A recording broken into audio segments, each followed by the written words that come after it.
The Super Bowl is at the absolute top.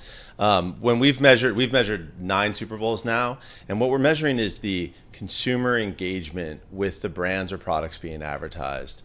And any marketer is trying to achieve awareness and then engagement with their brands. And we're measuring engagement as searches and branded website visits, app usage, the kind of digital behaviors that are predictive of sales lift, but they're immediate and they're easy to collect large amounts of high quality data. What's the time frame for that? Is it like right after the ad airs? Is it in the next 24 hours?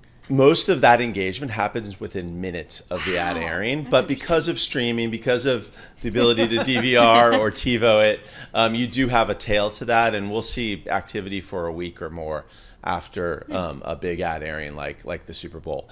And when we see what kind of engagement is driven relative to what else you can get on TV, like let's say an average 30-second spot on primetime broadcast or cable, the Super Bowl does many multiples of that. We're talking the average advertiser would have to buy hundreds of those 30-second spots on regular primetime to get the same impact as a single airing on the Super Bowl. Wow. So on a dollars basis, we find that the Super Bowl is a very good rational decision for most marketers, but then the pressure's on the creative, and the creative has to be strong or you're not getting your money's worth. And that's where, we saw ads yesterday. Some of them were fantastic.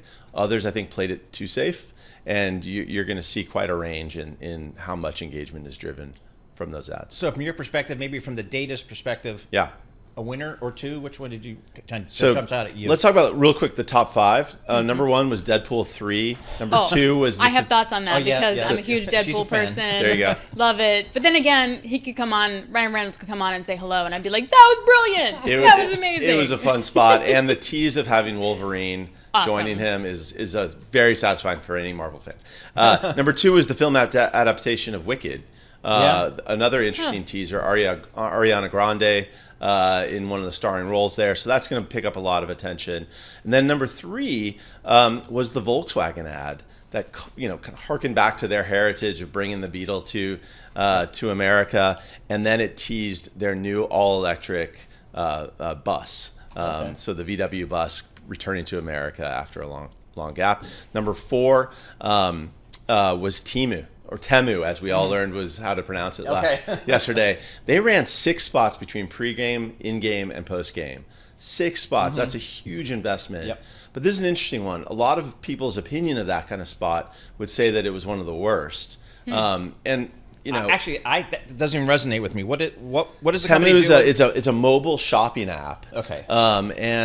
They started their first real kind of advertising in the U.S. was last year's Super Bowl. Okay. That kicked it off. They were one of the most downloaded apps in the Google App Store and the Apple App Store all of last year. They followed it up with a bigger bet this year, and it is because the discounts are insanity. Like if you go on there. Yeah. I mean, you have to measure, like, what am I actually buying? Like, there's that conversation we have, but the number price, it's unreal. And there's, like, extra deals. Like, it's huge. Temu and Shine, or Sheen, I'm not sure how to pronounce it properly, are both China-based apps that are about these giant discounts and are very popular, apparently, with bargain discount shoppers. How about booze? We saw, really interesting, we saw no liquor ads this year. We saw a smaller number of beer ads than last year. What we did see was some top performers were soda ads. And we had Poppy in our top 5. Poppy's this new... Oh, yes. We're Poppy fans. Premium priced. Would you call it kind of more popularized kombucha is maybe the way to... Without the fermentation. Like, right. I'll give Poppy to my daughter, but she can't have kombucha. Right, because there's trace amounts of alcohol in the kombucha. Yeah, so it's got exactly probiotics, low sugar, supposed to be good for you, and it's $2 a can. Yeah. So the margins are incredible. It's an independent soda company from Austin, Texas, husband and wife founders, and they made a big statement. Austin, Texas. Popping into the top 5. That's going to lead to a big lift in their sales. I mean, we can say that with total confidence.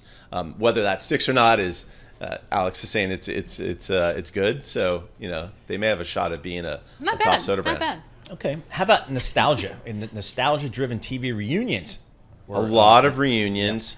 I would say they were a mixed bag in terms of performance. I loved most of those spots. I mean, the Dunkin' spot was in our top 20. That was probably the best performing of the nostalgia-based ads. We saw Jennifer Aniston and David Schwimmer reunite in the Uber Eats weird. ad. You like that one?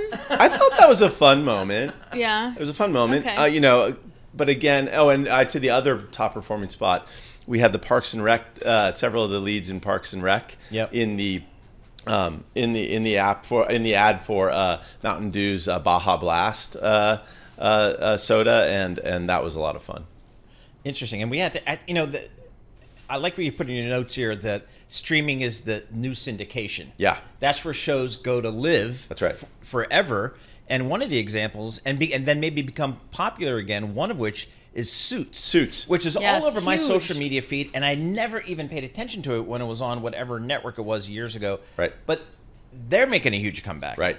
So that was NBC Universal originally. Yep. I think it was USA Network when in its first run.